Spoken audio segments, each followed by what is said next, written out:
You know, Toto, something tells me we're not in Hell's Kitchen anymore. And indeed, we are not. Daredevil in Marvel Rivals is, let me see if I've got this right. He's an alternate universe version of Daredevil who got lost between dimensions, fought some gods, got possessed by a demon called the Beast, and then became the king, spiritual leader, something of a Chinese mythology-themed interdimensional prison realm, which he turned into a refugee sanctuary.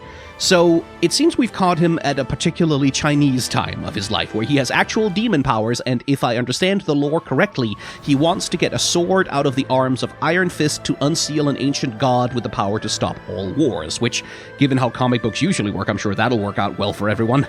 One of the delightful things about Marvel Rivals is that sometimes it's faithful to comics and MCU canon, sometimes to a fault, and then at other times it just lets itself go absolutely hog wild with out-of-pocket comic book nonsense. I believe the storyline here is entirely original to Rivals, but you know what? I could believe that this is a Daredevil storyline from the comics. Weirder shit happens all the time. The tension, then, is a little bit of a Ship of Theseus problem. How much can you change a Marvel hero before you have effectively just invented an entirely new original character?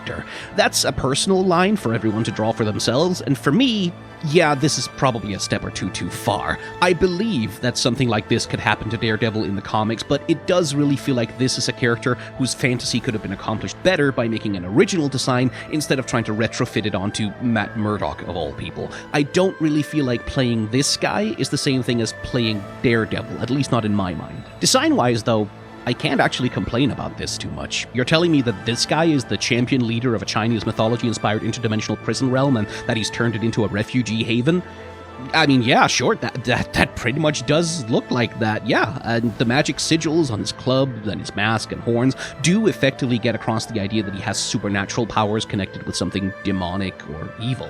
I think maybe a few things about him could be a little bit more extravagant or out there to really communicate that we're working in the realm of demons and the divine. His armor does ultimately look kind of mundane, but design-wise, yeah, Daredevil really doesn't do anything wrong. He tells the story that he's supposed to tell. It's just that I am personally not sure that the story he's telling really feels like Daredevil.